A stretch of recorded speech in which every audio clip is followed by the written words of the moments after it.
The Galactic Alliance Council chambers buzzed with nervous energy. For decades, they had observed the blue and green planet called Earth, cataloging its inhabitants' behaviors from a safe distance. Now, formal contact had been established, and Ambassador LaRocque stood before the High Council, accepting his new assignment with mixed feelings.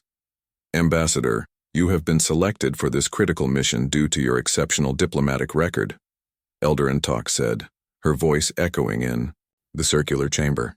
You will lead our first extended study of human behavior and customs.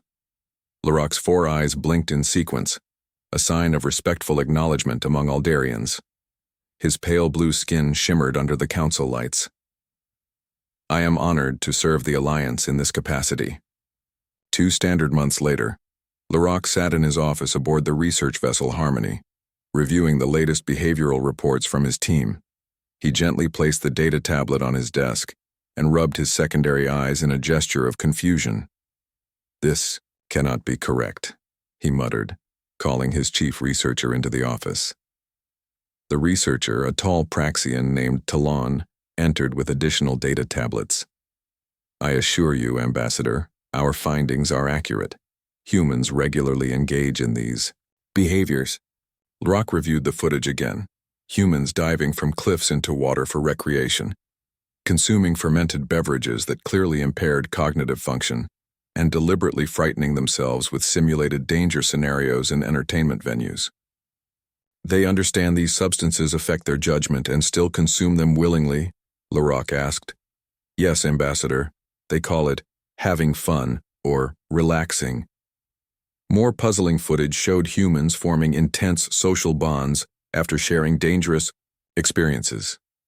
LaRocque observed humans embracing after narrowly escaping a natural disaster, their hormone levels indicating deep emotional connection.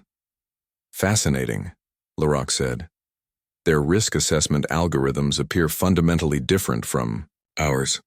After 6 more months of study, Earth was formally invited to join the Galactic Alliance. The integration process revealed further peculiarities in human nature that baffled the Alliance species. Humans asked questions other species considered inappropriate, laughed at incomprehensible moments, and seemed oddly comfortable with uncertainty. During a cultural exchange briefing, junior diplomat Visal approached LaRocque. She was younger than most Aldarian diplomats, with lighter blue skin that hadn't yet deepened with age. Ambassador, I've been studying human humor. I still don't understand why they find miscommunication entertaining, she said.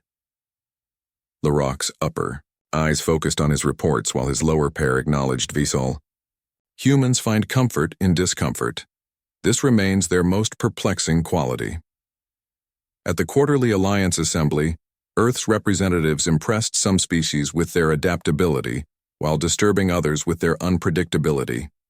During voting sessions, the human contingent often split on issues where other species voted as unified blocs.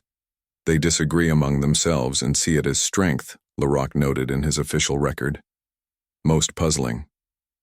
After a year of observation, LaRocque and Visal received new orders. They would accompany a human diplomatic team to an important summit in the Orion Arm. The message from Central Command was clear: monitor the humans closely and prevent any interspecies incidents. The human team was led by Commander Jin, a calm man with a surprising habit of making decisive choices with minimal deliberation. His security detail included Officers Day and Hana, who displayed the typical human mix of formal protocol and inexplicable casualness.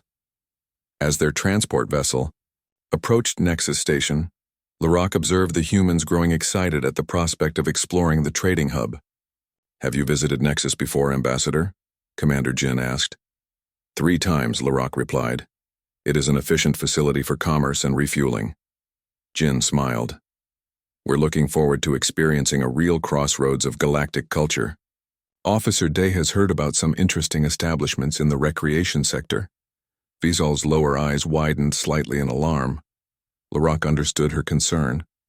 The recreation sector was unpredictable, filled with various species with different customs and temperaments.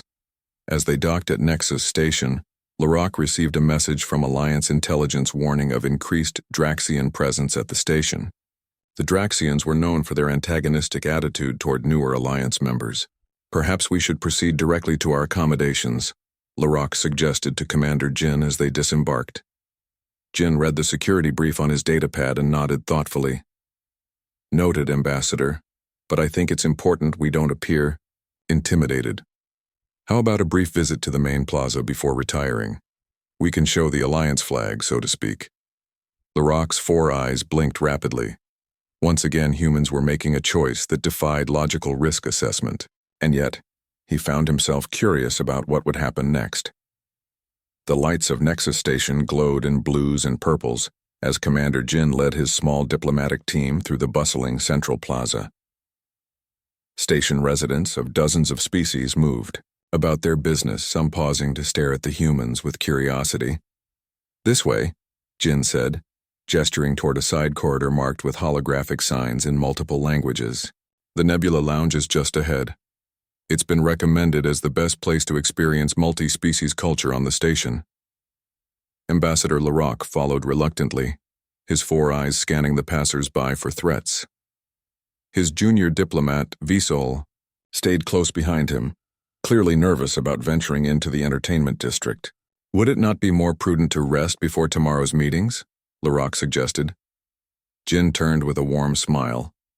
Ambassador, formal meetings only tell you what people want you to know. If you want to understand a culture, you need to see how they relax. The entrance to the Nebula Lounge was marked by a swirling hologram of star systems. Inside, the circular room was divided into sections with different atmospheric settings. The central area remained neutral for mixed species gatherings, while specialized environments ringed the outer walls for species with unique breathing requirements. The human security officers, Day and Hana, scanned the room with practiced eyes, before nodding to their commander. Larok noted how they identified exits and potential hazards without appearing to do so. Perhaps humans had some useful instincts after all. They settled at a table with a good view of the main floor. A server with 6 spindly arms approached and took their orders. The humans requested a drink called whiskey, while Larok ordered a simple mineral solution. When the drinks arrived, Larok watched with scientific curiosity as Jin took a sip of the amber liquid and made a satisfied sound. You deliberately consume substances that impair your cognitive functions. For enjoyment? Larok asked, his secondary eyes blinking rapidly in confusion. Jin smiled and gently swirled his glass. Sometimes you need to quiet your mind to hear what's important. I do not understand, Visol said, leaning forward with genuine interest. Our species thinks a lot, Hana explained, sometimes too much. These drinks help us turn down the volume of our thoughts so we can focus on the moment. Larok observed how the humans became more relaxed as they sipped their drinks, yet they remained alert. It was a paradox he couldn't reconcile. They were simultaneously more vulnerable and more present. The lounge grew crowded as the station's evening cycle progressed. Different species mingled, traded stories, and conducted business. Larok began to understand why Jin had brought them here.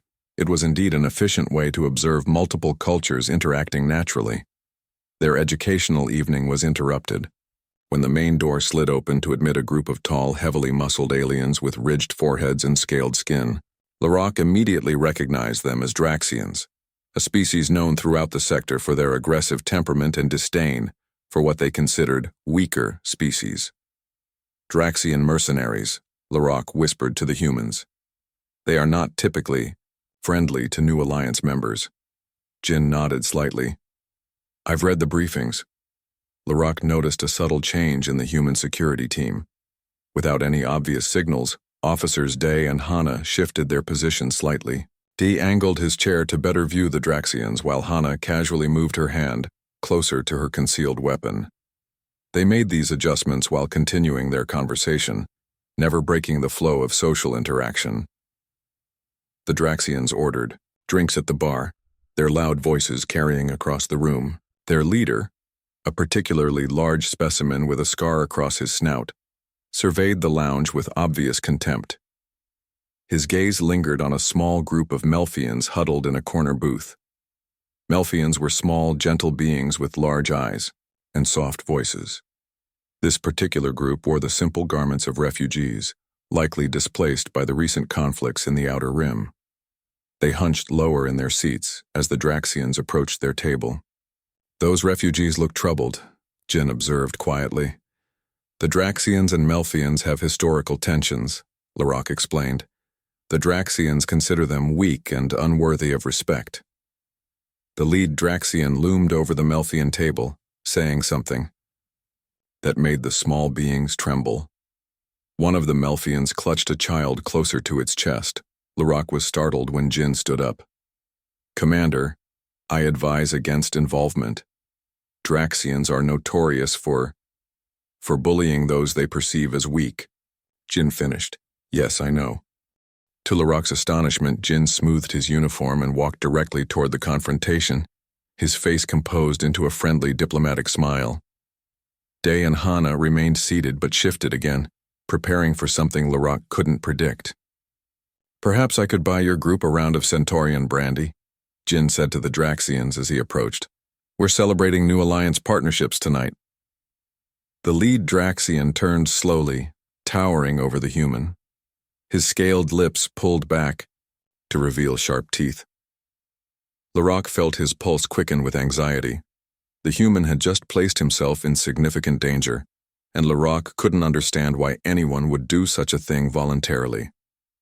The lead Draxian glared down at Commander Jin, clearly insulted by the human's friendly offer. His scaled nostrils flared wide and his amber eyes narrowed to slits. "We need no hospitality from soft-skinned newcomers," he growled, his voice rumbling like distant thunder.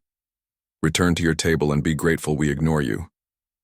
Jin maintained his diplomatic smile, though Larok noticed a subtle change in his posture. "I understand. Perhaps another time. I only ask that you allow these Melfians to enjoy their evening in peace."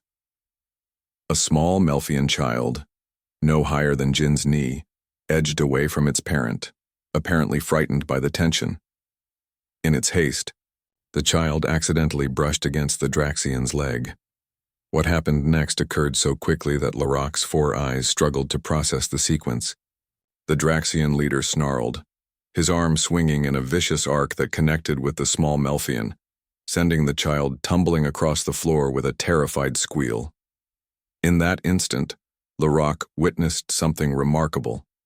The transformation in the humans was immediate and complete. Where moments before Jin had been relaxed and diplomatic, he now stood perfectly balanced, his friendly expression replaced by focused intensity. Officers Day and Hana rose from their seats with fluid grace. Their earlier casualness vanished entirely. "That was your only warning," Commander Jin said quietly, his voice somehow carrying clearly despite the noise in the lounge. "Step away from the Melfians." The words were delivered without emotion, yet Larok felt a chill move along his spine. The human's voice had changed in some indefinable way. It carried weight and absolute certainty. The Draxian leader seemed to tower over Jin, standing at least 2 feet taller. He laughed, a harsh sound like grinding metal. "Human diplomats think they can make demands. Know your place, soft skin." As the Draxian reached for the ceremonial blade at his belt, Larok was astonished to see the human security team move with incredible coordination. Despite no verbal commands, Officer Day flanked left, moving between the Draxians and the door. Officer Hana positioned herself near the civilian Melfians, her hands loose at her sides but clearly ready. Commander Jin stood his ground with calm certainty, making no move, to retreat despite the imminent danger. Visol trembled beside Larok. "They're going to get killed," she whispered urgently. "We should call station security." But Larok couldn't look away. There was something in the humans' movements that suggested this wasn't madness. It was purpose. They moved with such coordination, such focus that he felt as if he was watching a complex mathematical equation solving itself in real time. The other patrons in the lounge sensed the danger. Some retreated to safer distances, while others watched with the wary attention of those who had seen fights before. The bartender reached below the counter, likely for a security alert button. The Draxian leader drew his blade, a curved ceremonial weapon that gleamed green under the lounge lights. Your species is too young to understand respect, he said, his voice dropping to a dangerous pitch. Perhaps a lesson is needed. 2 more Draxians moved forward, flanking their leader. They were similarly armed and clearly eager for confrontation. The odds seemed impossible. 3 heavily muscled Draxians against 3 physically smaller humans. Laroque noticed something odd. Despite the clear danger, the humans showed no fear. Their breathing remained steady, their movements economical. Jin's eyes flicked briefly toward his security officers, and though no words were exchanged, they adjusted their positions slightly in response.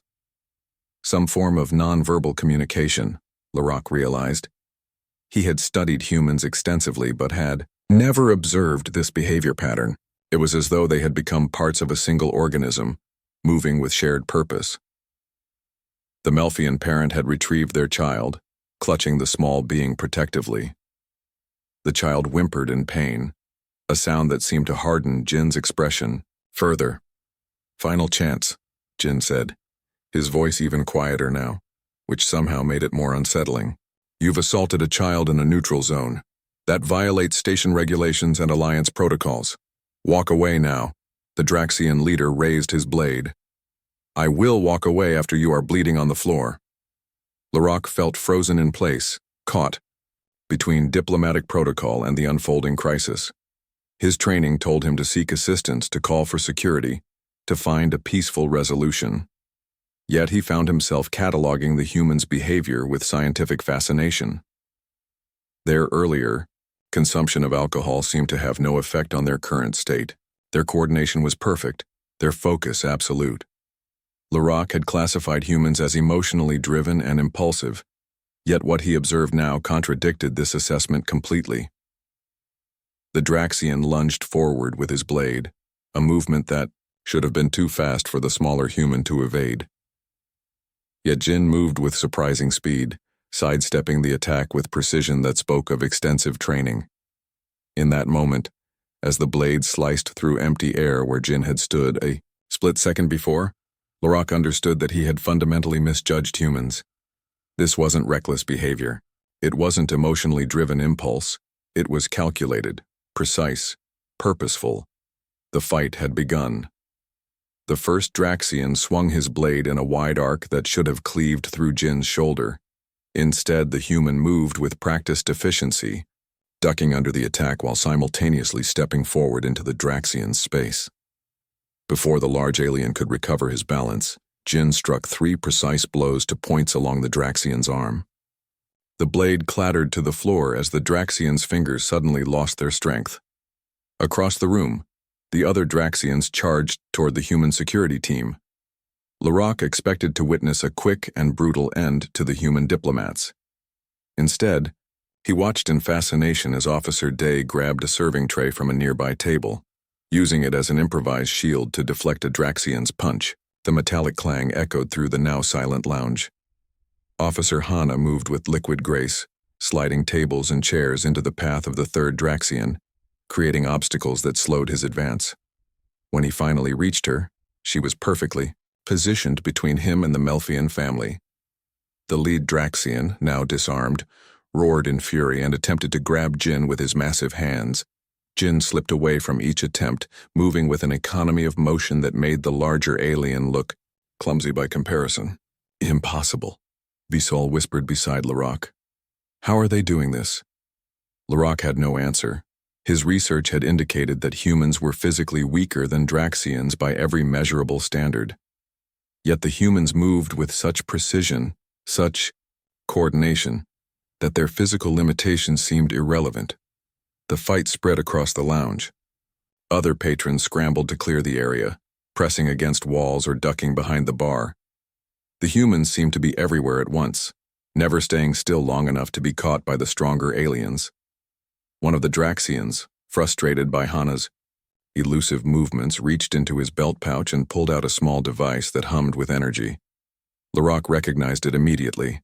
A plasma cutter, a tool used for industrial purposes but strictly prohibited as a weapon on the station. "He has a prohibited weapon," Laroque said, his voice tight with alarm. The Draxian activated the plasma cutter, its edge glowing blue-hot. He advanced on Hana, who was now protecting the huddled Melfians. The device could cut through most materials with ease, including human flesh. Laroque found himself moving without conscious thought. His analytical mind calculated trajectories and possibilities in an instant. Near his position stood a maintenance cart with a container of cleaning solution. With one swift movement, he knocked the container over, sending the slippery liquid spreading across the floor directly in the path of the armed Draxian. The Draxian, focused on Hana, failed to notice the hazard. His foot hit the slick surface, and his momentum carried him forward. His arms windmilled as he lost balance, the plasma cutter flying from his grasp as he crashed heavily to the floor. Jin seized the moment, moving in to disable the fallen Draxian with a precise strike to a nerve cluster at the base of his skull. The large alien went limp. Laroque stood frozen, stunned by his own actions. He had intervened. He had chosen a side. Nothing in his diplomatic training had prepared him for this moment. Across the room, Vsol had overcome her initial fear. Following Hana's quick instructions, she was helping injured Melfians move toward a safer area. Her hands trembled, but her determination was clear. The fight ended as quickly as it had begun. The lead Draxian, finding himself the last one standing, backed toward the door only to bump into a squad of station security officers rushing into the lounge, weapons drawn. "Everyone freeze," the security chief commanded, surveying the scene of upturned furniture and subdued Draxians. To Laroque's amazement, the humans immediately shifted back to their diplomatic personas. Jin approached the security chief with calm professionalism, hands visible and posture non-threatening. "Officer, thank you for responding," Jin said. "We have 3 injured Melfians and a child who needs medical attention. The Draxians initiated an unprovoked attack, including use of a prohibited weapon." He pointed to the plasma cutter on the floor. "My security team acted in defense of civilians."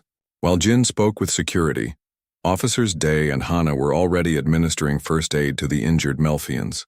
They moved with the same efficiency they had shown during combat, but now their movements were gentle, careful. Vsol made her way back to Laroque, her eyes wide. "You joined a physical altercation," she whispered in disbelief. Laroque's 4 eyes blinked in succession as he processed what had happened. "I made a calculated decision." The security team was taking statements from witnesses, all of whom confirmed the humans' account. The Draxians were being placed in restraints, the leader protesting loudly while his companions remained stunned or unconscious. Laroque watched the humans work, his perception of them fundamentally altered. They moved seamlessly from combat to care, from protection to healing. There was no distinction in their efficiency, only in its application. "They're not what we thought," he said quietly to Vsol. "What do you mean?" she asked. Laroque gestured toward Jin, who was now helping a medical team tend to the Melfian child. "We classified their behavior as irrational, their risk-taking as foolish. But look at them. Every movement has purpose. Every action is calculated." "But they could have been killed," Vsol protested. "Yet they weren't," Laroque replied. "Perhaps the risk was not as great as we perceived.